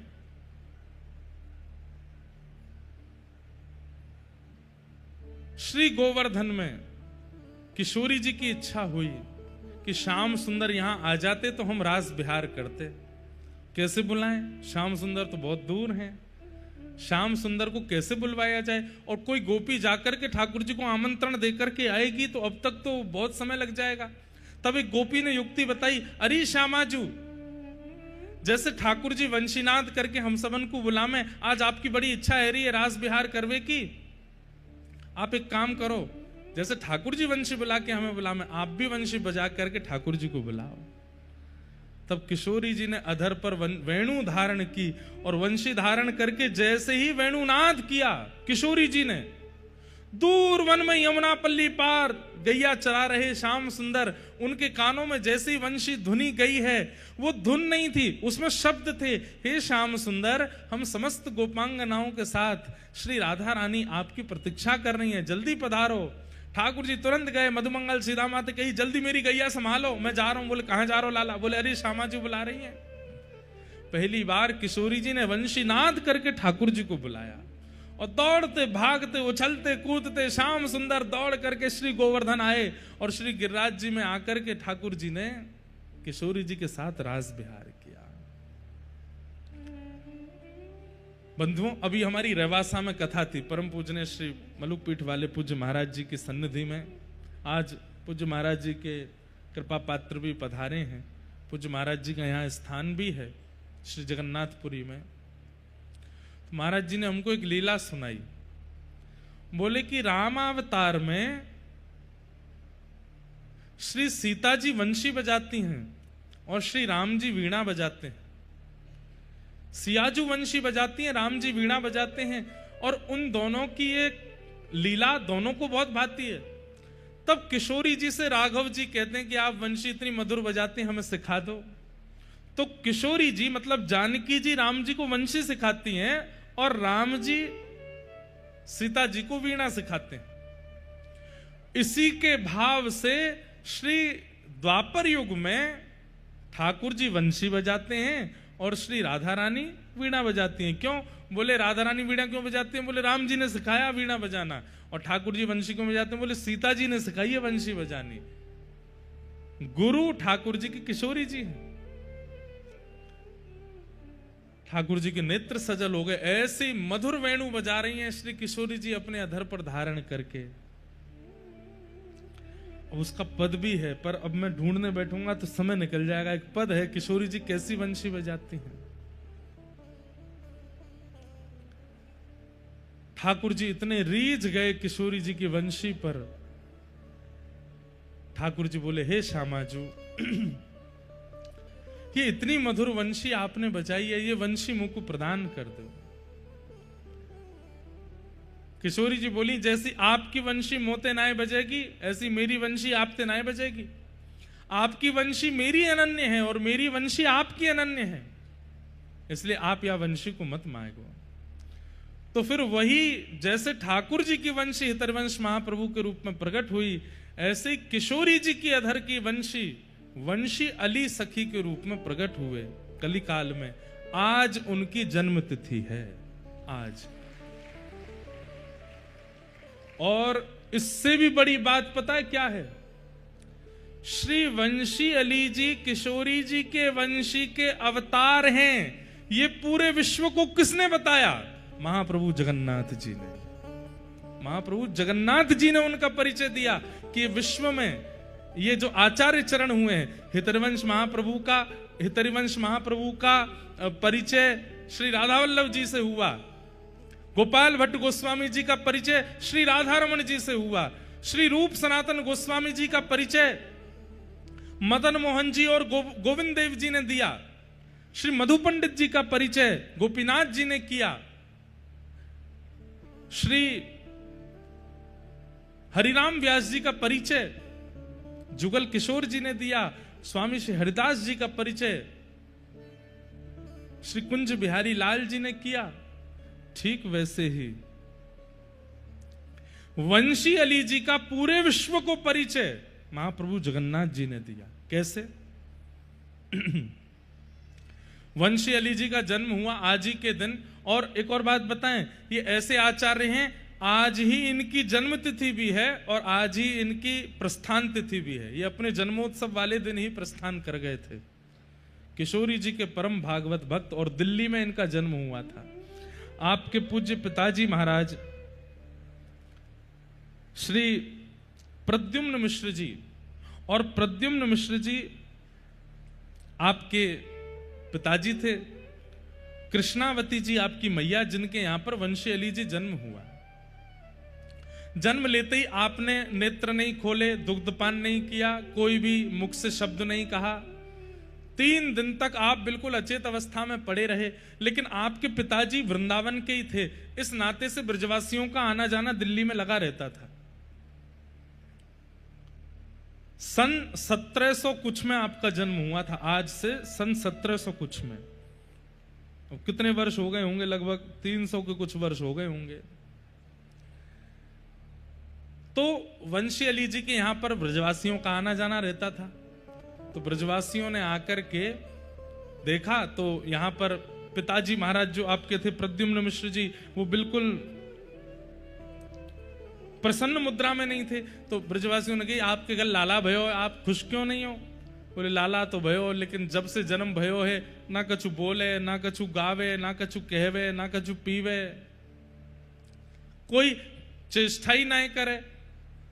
तो ब्रजवासियों ने कहा, लाओ लाला को हमको दो। तो ब्रजवासियों पर तो एक ही मंत्र है, गोद में लेकर के बालक को सिर पे हाथ धर के फेरन लगे, कहो लाला लाला राधे राधे, लाला राधे राधे, लाला राधे राधे। जैसे ही ब्रजवासियों ने राधे राधे कहा और राधा शब्द जैसे ही वंशी अली जी के कान में प्रविष्ट हुआ, तुरंत आपने अपने नेत्र खोल लिए, मंद मंद मुस्काने लगे, हाथ पांव को चेष्टा करनी प्रारंभ कर दी। तुरंत आपकी मैया ने आकर के जैसे ही पयोधर का पान कराया तो आपने दुग्ध पान भी कर लिया। राधा नाम सुने बिना आंख भी नहीं खोली वंशी अली जी ने। लेकिन अब भी लोग इनको पहचान नहीं पा रहे थे कि ये कौन है। आपके माता पिता ने तो ये सोचा कि जैसे बालकों को कोई ना कोई नाम या कोई ना कोई लीला से प्रसन्न किया जाता है, हमारे बालक को राधा नाम प्रिय है। वंशी अली जी की अभी आदत बन गई, सोते रहते मैया उठा रही है, लाला उठ जा, लाला जग जा, तो को 15 घंटा है गए, कब तक सोते रहेगो? तब पिताजी आके कहते, बोले राधा राधा बोलो, राधा राधा। बोले लाला राधे राधे, लाला राधा। सोई उठ करके बैठ जाते। और 2 भावना, एक तो स्वयं राधा नाम सुनने के आदि, दूसरा कम से कम इस बहाने से माता पिता भी तो राधा राधा बोलेंगे। ऐसे वंशी अली जी। अब भी इनके माता पिता इनको नहीं पहचान पाए। बालकों के पास जाते तो कोई बालक इनसे बात करता, ये उत्तर नहीं देते। तब इनके घर के आसपास रहने वाले बालकों ने कहा, बोले ये एक ही बात से बात करते हैं। बोले क्या? बोले बात के प्रारंभ में भी राधा बोलो, विश्राम में भी राधा बोलो, तो ही बात करेंगे। तो कोई भी बालक इनसे बात करने जाता, बोलते राधे राधे, तुमने भोजन किया? हाँ मैंने भोजन पाए लियो। और बिना राधा बोले कोई बात भी करता तो बात ही नहीं करते थे वंशी अली जी। आपका स्थान जयपुर में भी है वंशी अली जी का। आप विद्वान ब्राह्मण में जन्मे, ब्राह्मण कुल में जन्मे, तो पिता ने पढ़ा लिखा करके विद्वान बनाया। गुरु जी की भी यही शामत कि संस्कृत के सूत्रों को भी याद कराना पड़ता तो पहले राधा राधा बोलना पड़ता था, तभी सूत्र याद करते थे। प्रकांड विद्वान बन गए वंशी अली जी। एक बार आप जयपुर के राजा के यहां आपके पिताजी की कथा हुई, तो पिताजी महाराज कथा करने गए तो वंशी अली जी साथ में गए। 10 वर्ष की आयु थी आपकी। हम ये बात पूरी कथा इसलिए सुना रहे हैं क्योंकि इनका परिचय कोई पहचान ही नहीं पाया जब तक जगन्नाथ जी ने नहीं बताया। कैसे बताया वो सुनिएगा। तो एक बार वंशी अली जी अपने पिताजी के साथ जगन्नाथ जयपुर गए, तो जयपुर में इनके पिताजी ने कथा सुनाई। तो कथा में पिताजी ने प्रवचन करते सुनाया कि भगवान श्री कृष्ण जब सांदीपनी गुरुकुल पढ़ने के लिए गए, तब सांदीपनी गुरुजी के यहां गुरुजी के पुत्र को पांचजन्य नाम का एक राक्षस ले गया था, जिसका उद्धार करके भगवान ने उसकी अस्थियों से शंख का निर्माण किया, जो कि भगवान का एक आयुध पांचजन्य शंख बना। ये प्रवचन कर रहे थे, तभी राजा ने प्रश्न कर लिया, बोले भगवान एक बात बताओ, आप बता रहे हैं कि भगवान 12 वर्ष की अवस्था में गुरु जी के यहाँ पढ़ने गए, वहां पर पांचजन्य दैत्य का उद्धार करके तब उसकी अस्थियों से पांचजन्य शंख बनाया। तो फिर आपने अभी परसों की कथा में कहा था कि भगवान देवकी के गर्भ से जन्मे और जन्म लेते ही शंख चक्र गदा पद्म उनके हाथ में थी। तो जन्म के समय पे जो शंख हाथ में था वो कौन सा था?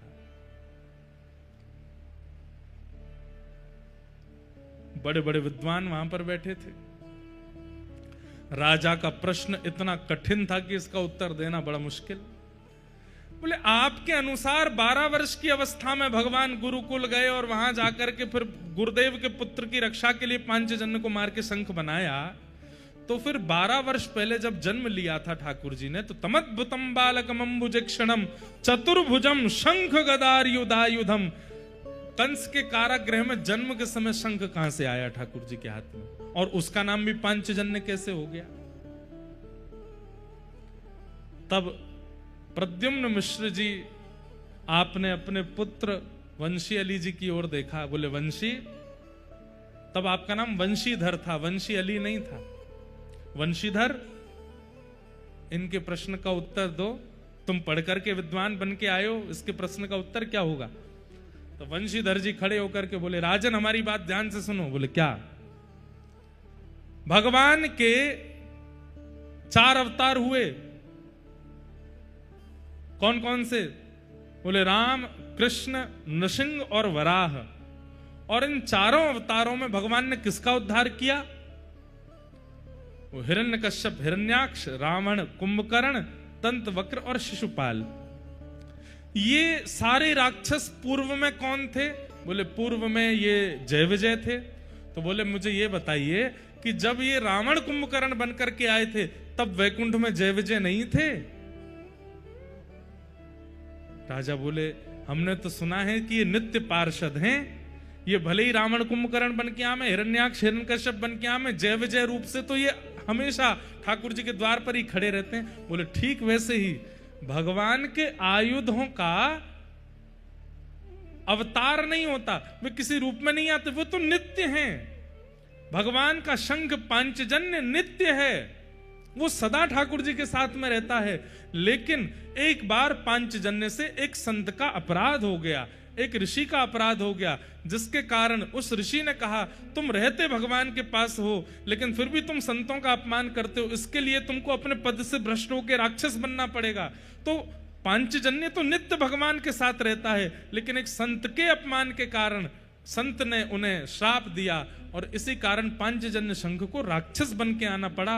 और कृष्णावतार में भगवान ने उसका उद्धार करके पुनः शंख बना करके धारण किया। पांचजन्य तो पूर्व से ही भगवान के पास है। जयपुर के राजा का समाधान हुआ और ऐसा समाधान हुआ कि महाराज राजा ने अपनी कितनी जागीर उनको प्रदान कर दी। आज भी श्री वंशी अली जी की कई जागीर, कई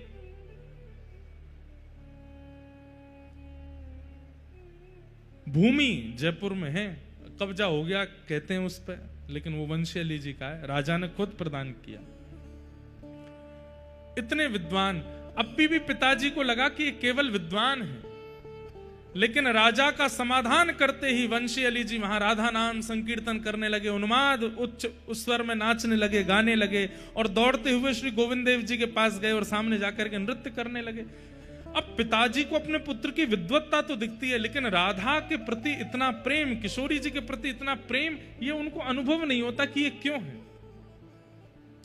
तब आप अपने पिताजी के साथ तीर्थ यात्रा पर गए और तीर्थ यात्रा करते करते जब आप जगन्नाथपुरी आए तो तब जगन्नाथपुरी में भीड़ तो होती थी पर इतने लोग नहीं होते थे। लोग बाग दर्शन करने के लिए जाते, कोई आचार्य, कोई विद्वान, कोई श्रेष्ठ जन अगर आते थे तो महाप्रभु जगन्नाथ जी का महाप्रसाद तो सबको मिलता ही था, पर उनके अंग की माला, उनके विशेष प्रसाद भोग विशेष संतों को दिए जाते थे, आज भी दिए जाते हैं। वंशी अली जी सामने आकर के दर्शन कर रहे हैं और नेत्रों से अश्रु प्रवाह कर रहे हैं। महाप्रभु जगन्नाथ जी अपनी ब्रह्म वेदी से हिलने लगे, ऐसे झूमने लगे वंशी अली जी को देख करके। तुरंत पुजारी जी भीतर गए, बोले महाप्रभु जी क्या हुआ क्या हुआ। तभी आपने वहां के जगन्नाथपुरी के राजा को स्वप्न दिया, बोले कि मेरे एक परम पावन भक्त मेरे सामने खड़े हैं, लेकिन पुजारी जी उनको माला नहीं दे रहे हैं, पुजारी जी मेरी निज वस्तु उनको प्रदान नहीं कर रहे हैं। आप तुरंत मंदिर में आओ और पुजारी जी को आज्ञा करो, ये जो नन्हा सा बालक खड़ा है अपने पिता के साथ, इसको तुरंत जाकर के माला और मेरी कोई निज वस्तु प्रदान करें। तभी राजा आए और आकर के कहा कि यहाँ कोई ब्रज से कोई छोटे बालक आए हैं, कोई दिल्ली के जन्मे कोई, तो प्रद्युम्न मिश्र जी बोले आपको कैसे पता। बोले महाप्रभु जगन्नाथ जी ने स्वप्न दिया और स्वप्न में आकर के कहा है मेरे कंठ की निज माला आपके बालक को पहनाई जाए। पिताजी बोले हमारे बालक में ऐसी क्या योग्यता है कि महाप्रभु जी स्वयं स्वप्न देकर के कह रहे हैं। माला आदि प्रदान की तो आपके पिताजी व्याकुल हो गए, बोले ऐसा क्या है मेरे पुत्र में जिसके लिए महाप्रभु जगन्नाथ जी राजा को स्वप्न देते हैं। तब प्रद्युम्न मिश्र जी बार बार राजा से कहने लगे, बोले आपसे तो जगन्नाथ जी बात करते हैं ना। बोले हाँ, आप उनसे पूछिए ना मेरे बालक में ऐसी क्या विशेषता है जिसके लिए महाप्रभु जी आपको स्वप्न देते हैं। और ये मेरा बालक मैंने देखा ये मंदिर में जाके रोने लगता है, कहीं भी जाता है वहीं नाचने लगता है, राधा राधा कहने लगता है। मुझे तो केवल इसकी विद्वत्ता दिखाई देती है, पर इसका जो वृंदावन के प्रति और किशोरी जी के प्रति प्रेम है ये मैं समझ नहीं पा रहा हूं। कृपा करके महाप्रभु जी से आप पूछिए कि इसके पीछे रहस्य क्या है।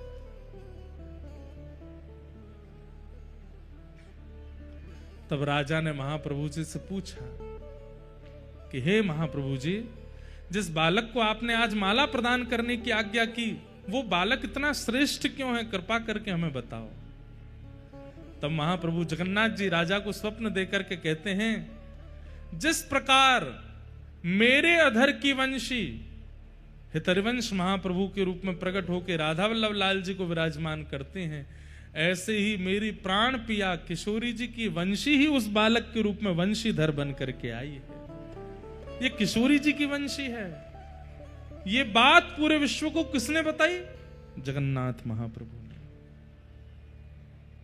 श्री जगन्नाथ जी ने राजा से जाकर के कहा आप उनके पिताजी को बता दीजिए, वो उस अपने पुत्र के रूप को जानते नहीं है, उसका नाम वंशीधर रखा गया है, वास्तव में वंशी ही है पर मेरे अधर की नहीं, किशोरी जी के अधर की वंशी।